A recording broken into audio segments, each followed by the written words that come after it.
And as the Global Summit here, we're exploring exactly what was the fertile ground that was just laid by both Betsy and Jim. This idea of what are the intersections of women, power, money, and politics, and how can we use that as a way to really shift our future. What I'd like to do now is to introduce Bill Shireman. He is the Future 500 President and CEO, and he places himself between groups that really love to hate each other. They're the world's most powerful organizations, corporations, and the world's most impassioned advocacy groups. And Bill unites these business leaders and NGOs to really find a genuine solutions to the world's most pressing challenges. He's going to have a panel today. I'd like to invite everybody up. Thank you so much. I like to respect power rather than fear it, rather than avoid it, because I think that power has a sacred purpose. And in fact, that power's role is to serve purpose. And we're going to have a panel this morning that talks about this relationship between power and purpose. In the work that we do at Future 500, and I have a great team of folks kind of scattered through the audience here that do this work. In the work that we do, we try to draw together complementary opposites. We try to draw together the world's largest and ostensibly most powerful corporations and its most impassioned advocates. Now, and we also most recently have been bringing together some of the nation's most powerful conservative forces and its most powerful, frankly, progressive forces. It is commonly believed that these forces are fundamentally at odds with one another and that they need to battle one another until one wins. But my experience in life is that these two forces really only exist with one another, must be integrated with one another in the right relationship. And the work that we do is not to help one overpower the other, but to help both see the underlying purpose in what they do and to bring that purpose forward. With the executives that I work with in corporations, these are people of enormous passion and yearning. These are people that have joined corporations in part because they are here on the earth and they feel that they want to have import. They want to have an impact. And that by assuming a formal position of power with a corporation, they've proven that they are here, they are present, and they're having an impact. So they want to serve a purpose. Thank you. When we work with NGOs, we have people who also yearn to advance something, to show that they are present, that they're connected. And I guess I should keep my notes just in case I actually. Thank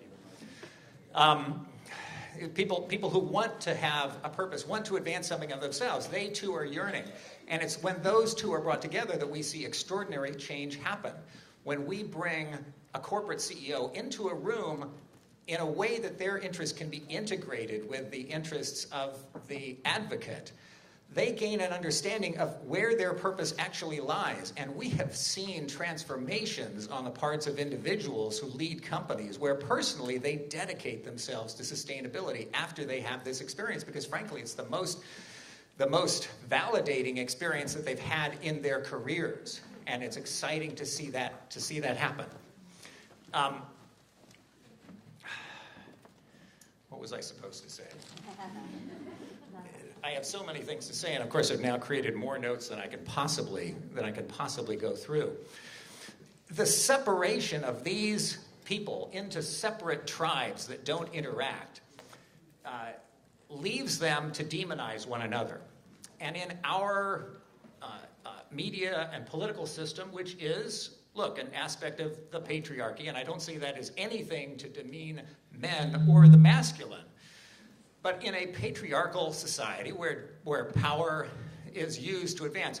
You see even the progressive community using the instruments of power to try to bash the industrial community into submission. And so we have a politics that's based on demonization. And each side demonizes the other side. The left, fearing the power of big corporations to oppress groups, the village, demonizes big corporations. The right, fearing the oppression of individual freedom by big government, demonizes the left and big government. The only real demon is separation, the separation of those two. The right has a sacred purpose, and that sacred purpose is to advance the freedom of the individual. The left has a sacred purpose, and that sacred purpose is to advance the health of the community. And you cannot have one without the other. You cannot have one without the other. So whenever there's an impulse to demonize, I don't deny the practical importance of demonizing your adversary in today's political and media environment. I understand that. I've been an activist. I've led NGOs, and I understand that. But I think that we have to recognize the lie of the demonization process, just as we recognize every other lie in the marketing process. We have to recognize that these are not demons on the other side, that the people we need to bring into this room are probably those conservatives, those Tea Partiers, those passionate individuals who are advancing their cause. And maybe they're advancing their cause by bashing us, but they have a real cause, and we bring them in, and we can unite them.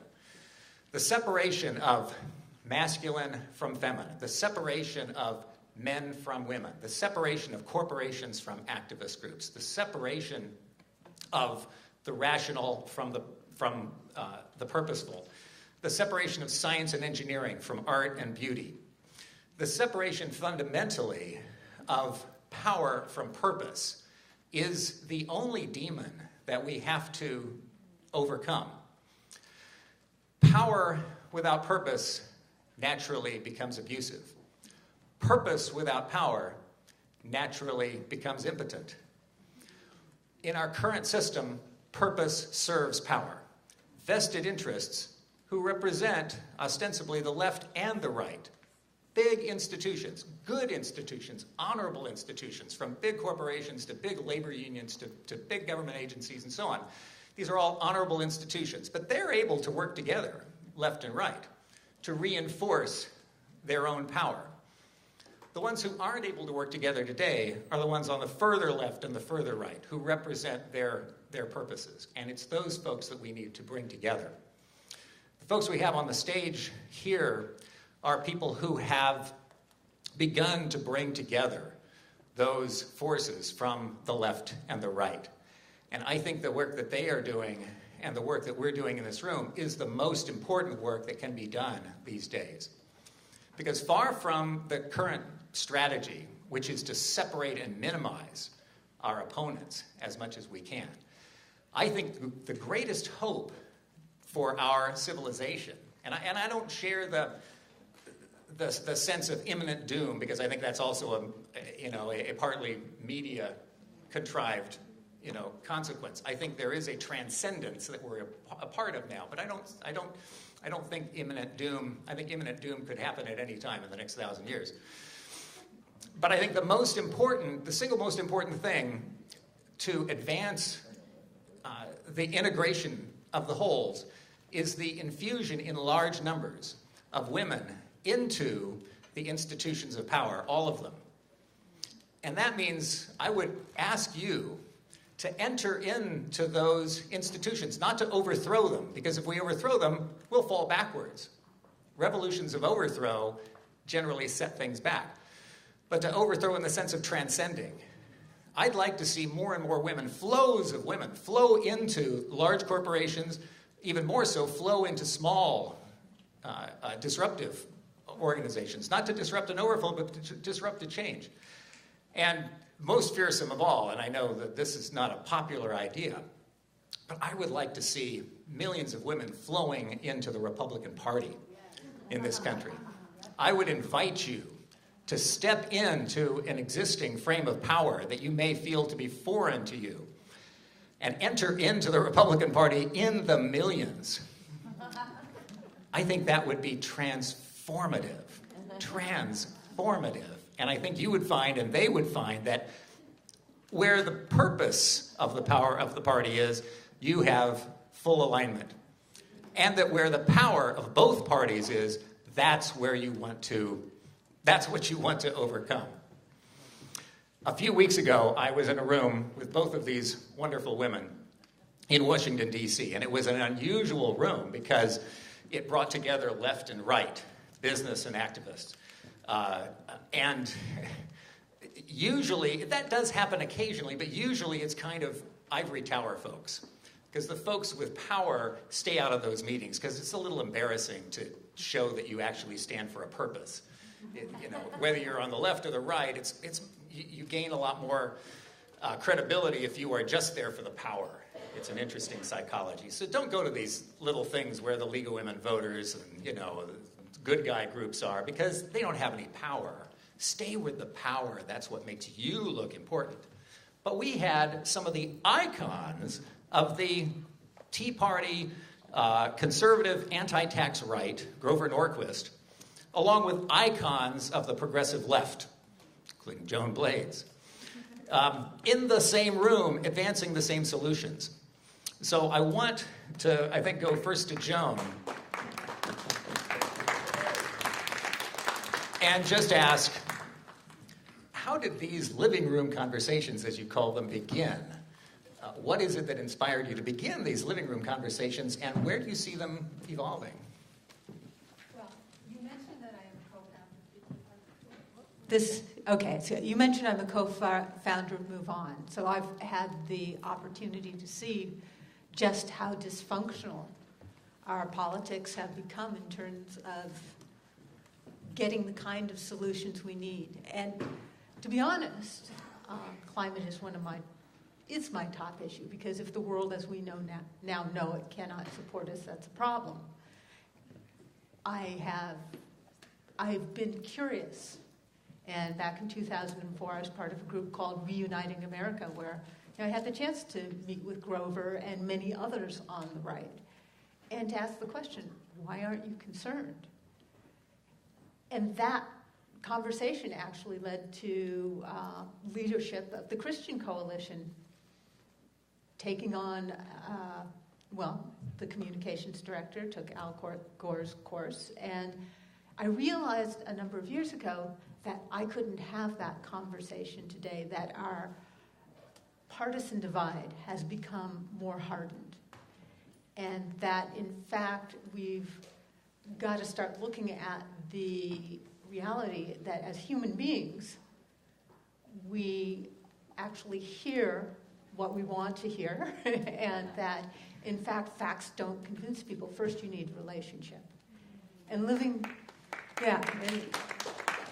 and also as a founder of Move On, I've seen that citizens are smart, they're caring, they're great, they're wonderful. And so living room conversations are an attempt to empower citizens to have these conversations, because when we're living in separate narrative streams where our facts don't connect, and my conservative friends' facts about fracking are really different than mine. So I can't even sit down and have a living room conversation with my conservative friends about fracking because we don't share facts. Well, we need to start to heal these divides. So we tried to put together a small granular process whereby two friends can each invite two friends to have a structured conversation about any given issue. And I actually have found, sadly, that a lot of people are very intimidated to have a conversation across partisan lines. And that, in fact, not only that, people that do have friends don't want to have substantial conversations because they've seen such disrespect and bad action in the media that they are not comfortable risking their relationship. And I've sat with groups of people why did you come just to talk about living room conversation? And everybody in that room has had a story about loss of relationship, diminishment of relationship because of partisanship. So living room conversations, the first hour is about why you came,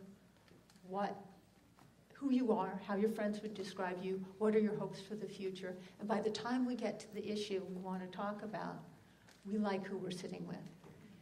And it's a beautiful thing.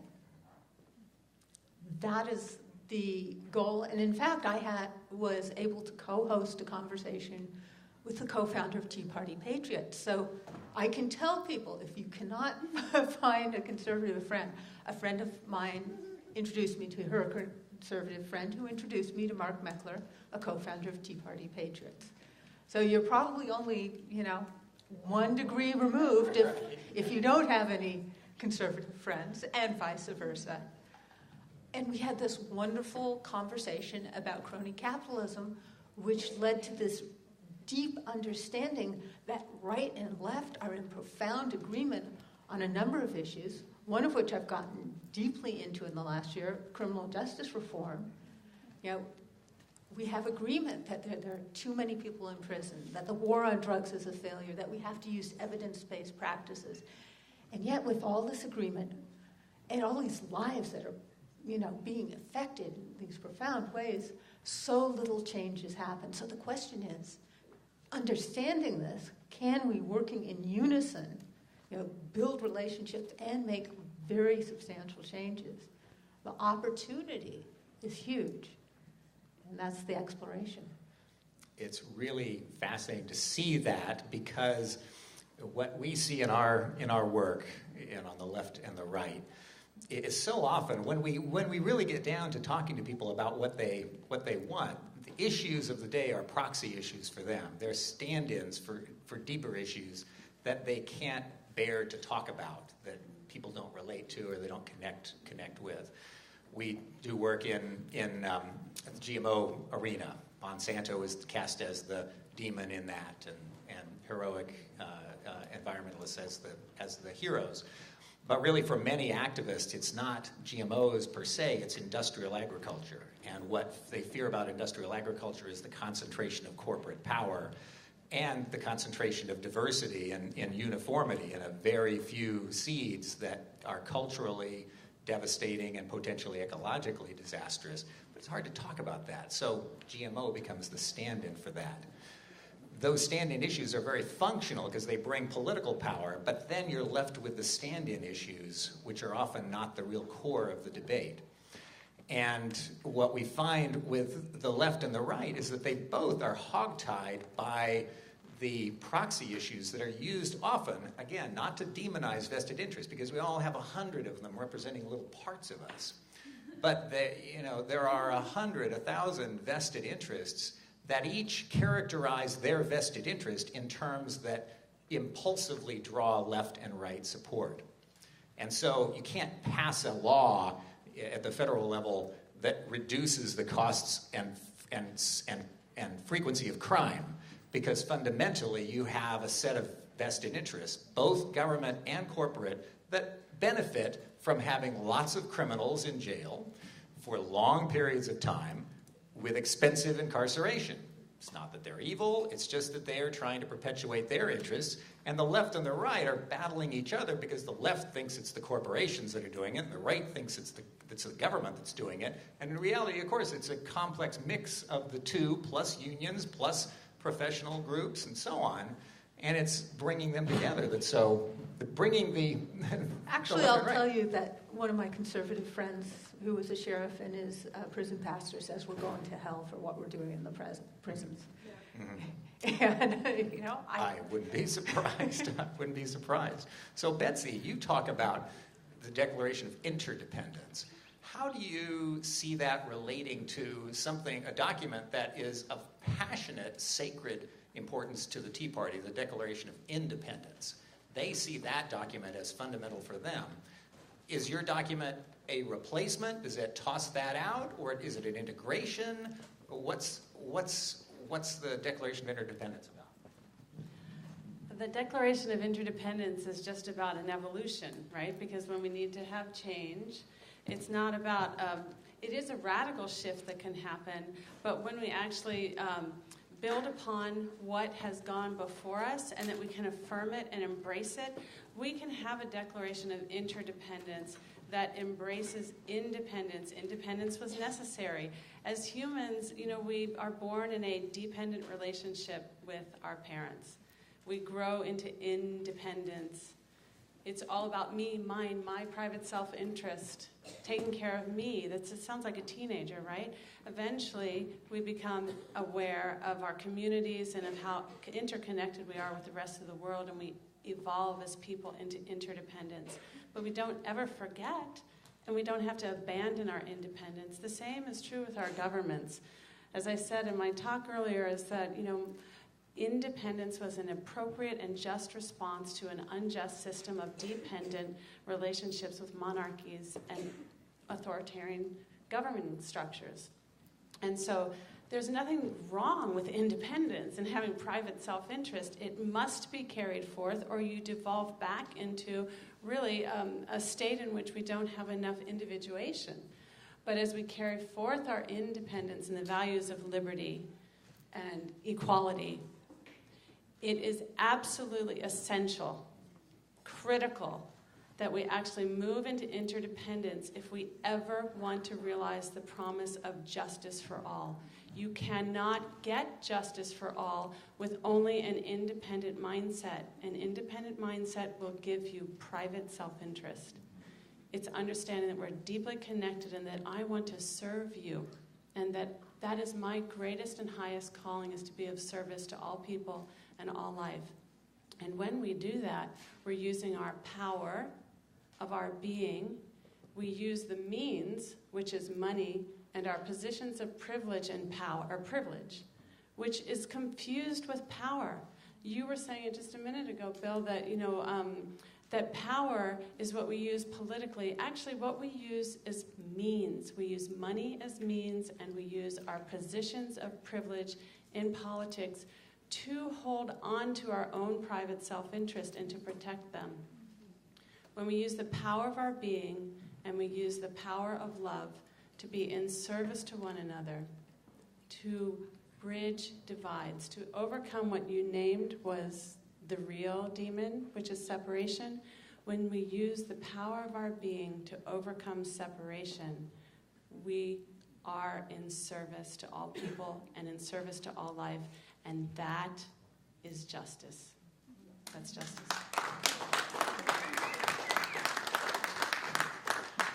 I would like this to be a conversation, and I had a very interesting conversation with Bonita here from University of Santa Clara, who teaches about some of the qualities that she sees as representing the masculine and the feminine. And I wonder if you could just give us a 2-minute sense of where you see those differences and how they can be brought together in the business community. Okay. Is there a microphone? Just come on, join us. All right. If you could wait.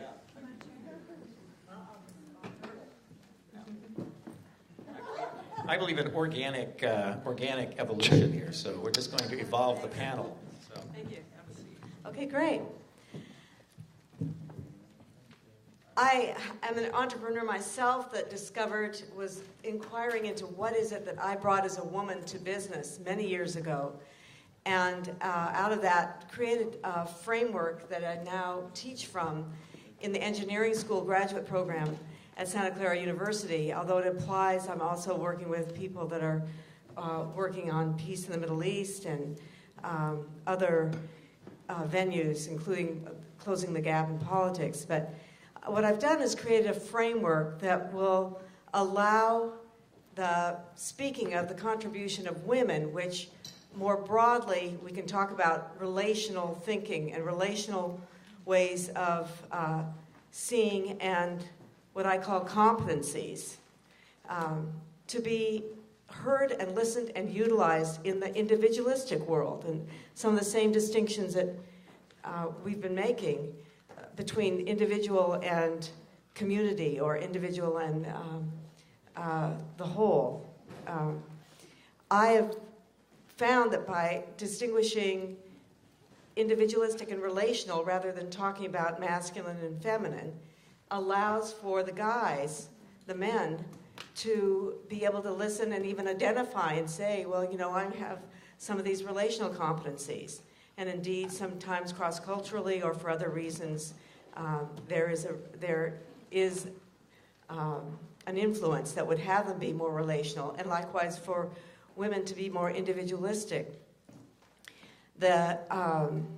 And I found by using this language that there's just an ability to apply, even in the business sectors, the understanding of using these competencies. Again, I use competencies because most of the individualistic world is geared towards skills and action and goals and objects, and they can understand what to do with a competency. For instance, we know that often leadership is characterized by the competency of being a firefighter, but how often do we talk about fire preventers? Fire preventers are the people that are more relational, that connect the dots, that have a higher context, and often those competencies are seen as common sense by those people like myself who have them. I have actually literally found women. I had one woman on 4 boards of 4 corporations who said what she brought to the boards was common sense. And when I told her the story of systems thinking and what it meant in another example, there's so many stories I want to tell, but little time. She could identify that really what she meant was systems thinking and connecting the dots and preventing fires. She herself didn't have the language, and then realized that she needed to bring that language to her competencies. So, and what I found that there's an availability of being able to work them together. Whether it's a young man who discovers that the woman he was going to fire is actually the person he now wants to put in charge of the production line, and the increase in productivity brings the CEO in to find out what is going on, and that's what I call the synergy of the differences. I'm inviting you into the framework, and I have some sheets of the language if you're interested. It's all about bringing it together, not an either or. It's interesting to see the direction that the emergence of women into positions of power is taking, because many times I hear that, well, what we really need is a set of companies where half the leaders are men and half the leaders are women, politics where half the leaders are men and half the leaders are women. And I always depart from that view, because I think it's an industrial kind of mechanistic way of thinking of these organizations. And I think that we need an enormous flow of the feminine into these organizations of power, and probably much more than 50%, if you will, but not to the exclusion of the masculine, in integration with the masculine. And to get there, we have to have a business system that functionally works for people to have integrated lives, so that we're not just separating our home life from our work life. Here's the 8 hours that we work, we go to the office, and we come home, and then we take care of our kids, and it leaves it virtually impossible for half of this city to survive with that, but to better integrate. I want to ask Joan now to talk about your other one of your other social entrepreneurial endeavors, the Great Workplace Culture, and what are you trying to achieve there in terms of both enabling people and institutions to thrive? Great Work Cultures is something that came out of my Moms Rising work. And Moms Rising was actually started in 2006 for Mother's Day. And because there's a huge bias against mothers in hiring, wages, and advancement. Of the last 6 Supreme Court justice nominees, 3 men, 3 women, all the men had kids. None of the women did. This is not an accident. And if you are a mother, you're 76% less likely to be offered a job with an identical resume. So the bias against mothers is profound, and Moms Rising is an attempt to deal with the systems that cause this bias. Because let's face it, how many here are mothers in this audience? All right, how many have mothers? Have or had a mother? Yep. And most people don't hate mothers. So it's not because we hate mothers that there's a huge bias against them. And out of the whole world, there are only 3 countries that don't have any paid leave for new mothers. That's Papua New Guinea, Swaziland, and the United States of America. And that's just the start. So the next piece is really work culture. We need to have work cultures that are compatible with people being parents. And the bottom line is all the good work cultures out there that are good for mothers, they turn out to be good for everyone. And it turns out getting out of the pink ghetto, having it not be a women's issue, because when you talk about work-life balance, you have 90% women show up and 5 guys. Well, since right now we have a lot more men in leadership, we need men supporting work that's compatible with parenthood. And we've been neglecting kids, too, because we're not creating work that's compatible with parenthood. We've been in denial that this is needed. So great work cultures ended up writing a book called The Custom Fit Workplace that details all these opportunities for businesses to be more successful, because it's not just good for individuals, it's good for businesses. I was on Wall Street talking, I kind of went, this isn't doing it. There have been great work cultures around for decades. There have been great speakers around, and I'm not a great speaker. I'm adequate, perhaps. And they've got great books. But the change, Gallup recently did a poll, and 70% of the American workforce is disengaged. That's not profitable. It's not good for the people. It's not good for... So great work cultures is, okay, I'm an organizer. What about if those of us in the business community, because here's a place where political background's not an issue. It's a place where I get along really well with conservatives. What if we work collaboratively to change work culture, to start to recognize that having people deeply respected and allowing them to bring their whole selves to work and use all their creativity would be good for everybody. So that's great work cultures, and it's kind of wonderful. It's been around for all of a year, and everybody here should go check it out and join. And live it. Yeah, there we go. I think that a part of the reason that we've had such atomized work cultures of the past couple of generations is that we were in our adolescence, cultural adolescence in the industrial world.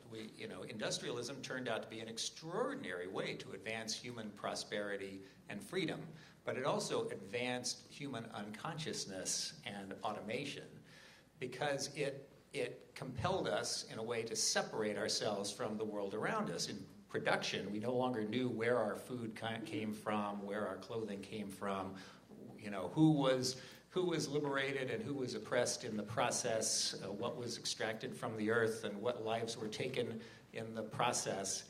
And so we became very unconscious, and we filled in that lack of awareness with kind of impulsivity and a digital world that keeps us always hopping. But I think what we now are in, having reached close to the end of the functional health of the industrial system, is a need to reconnect, to re-engage, to wake up within our business organizations. And that's why businesses become healthier, because they become more adaptive to change, more self-aware, more human as we begin that. Do you see an opening to express these ideas in the business community? Yes, and you're probably aware of this, but for instance, Deloitte has developed what's called career mass customization. And it's the same idea as a customized workplace, incorporating the use of technology so that people, men and women, can actually input what they want to do with their careers, whether it's time to ramp up, I want to travel, be international, get global experience, or whether I want to ramp down and work part-time or take a family leave, so that everyone's in the same design of all their careers, and the company can actually participate in designing what's needed so people can develop their careers accordingly and take care of themselves and their families. We're describing that as non-linear career tracks being possible, which is one of the reasons we have so few women in leadership. We also have someone speaking later today that's going to be talking about self-management, and self-management in an industrial and agricultural settings, even, which is awesome work. So I wanted to say that that's what the convening in May is about, bringing people together cross-sector in business, highlighting the businesses and corporations that are already achieving gender partnership. Deloitte and its innovative work culture is an example. Cardinal Health at the corporate level has an incredible program of gender partnership, and they are able to be models for other corporations that want to make this shift and change, because I think we all know no one wants to demonize anyone. You know, we don't wake up wanting to do that, but we're frustrated when we don't see enough change, that we feel this imperative, right, with what's going on now in the world. So the annual convening is to bring people really in an unprecedented set of partnerships across sector now of business, grassroots activism, political leaders, people who are working to evolve democracy, to get money out of politics, women in health and education, to have this conversation. How will we build now a growing network of connected, compassionate, resilient, regenerative communities that are ready for change, and that we actually begin to build and strengthen our capacity to talk and speak and connect across divides so that we're not polarized, and that we can track growing consensus and then how to enact it politically so that it's not a necessarily a jolting transition, that it actually can be an evolution, and that it's an embracing of what's been before, and for us to do it in a way that builds our relationships and builds our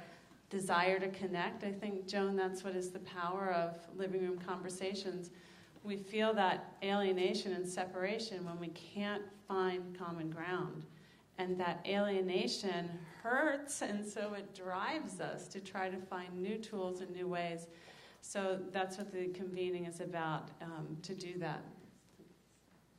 I've long thought that we kind of all suffer from societal separation anxiety, to have our power and our purpose separate in separate cubicles from one another drives us to do some of the work that all of us are in this room doing.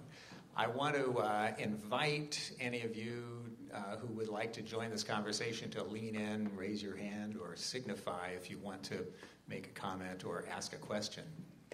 And while I'm waiting for that to inspire you, I would like to ask that as you move forward in your advocacy work, that when a demon emerges in your mind, because I think we all have the desire to see a problem and then find a demon to kill to stop the problem from happening. I think there is an impulse that we play with in there. But I would invite you all to question that demon again and see where the reality is, and see how you can engage with that demon. And I would also invite folks to understand the nature of power, that power is not something that is inaccessible to you. Power is not something that you get only when you have a formal title that gives you power.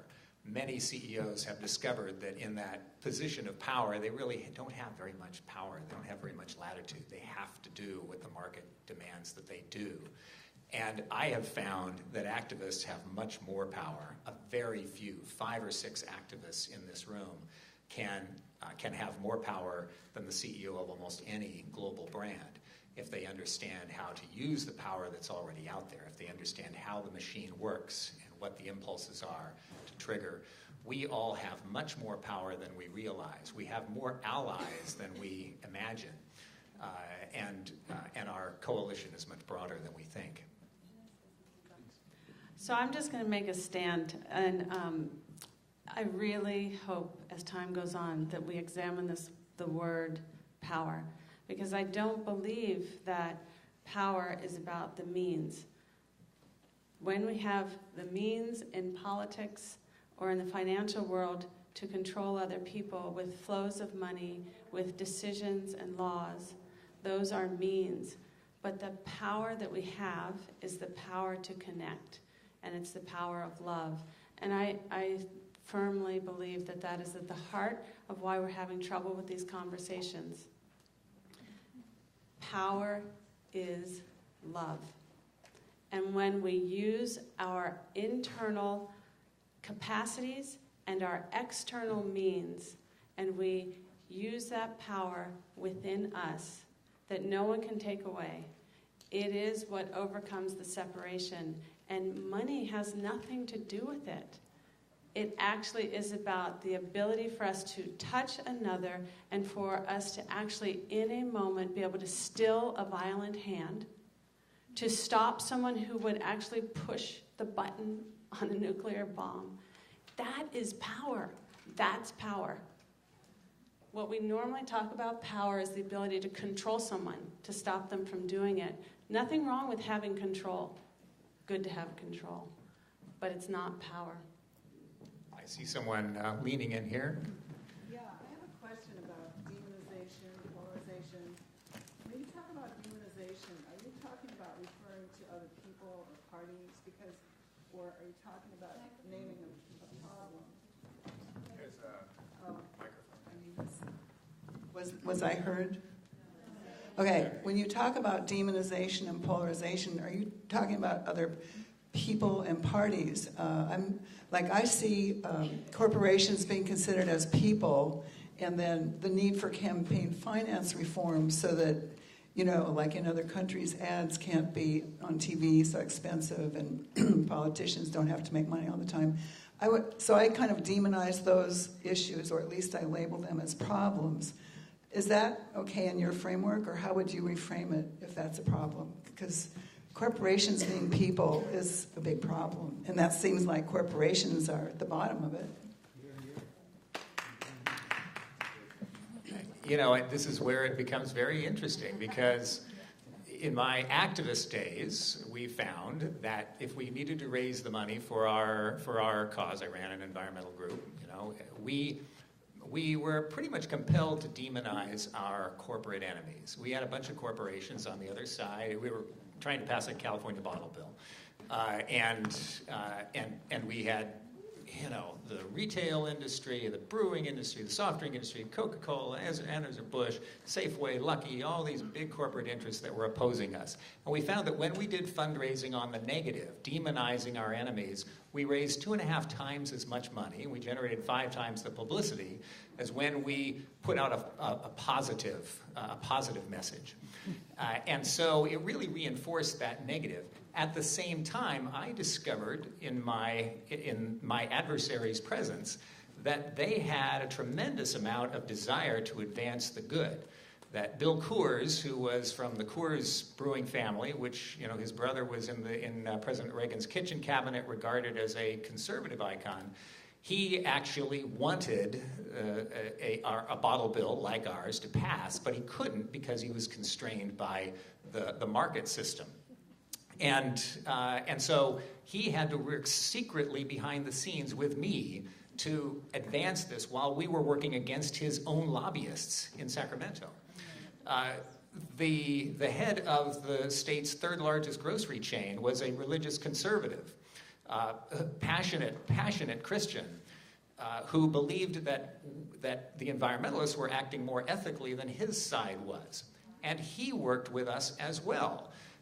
And it was through the formal power that these two individuals had, particularly the power of the retail head, to align with us, to essentially say, if you can bring me a version of this bottle bill that won't cost our retailers as much and that will not force every container back through our stores, we will stand with you.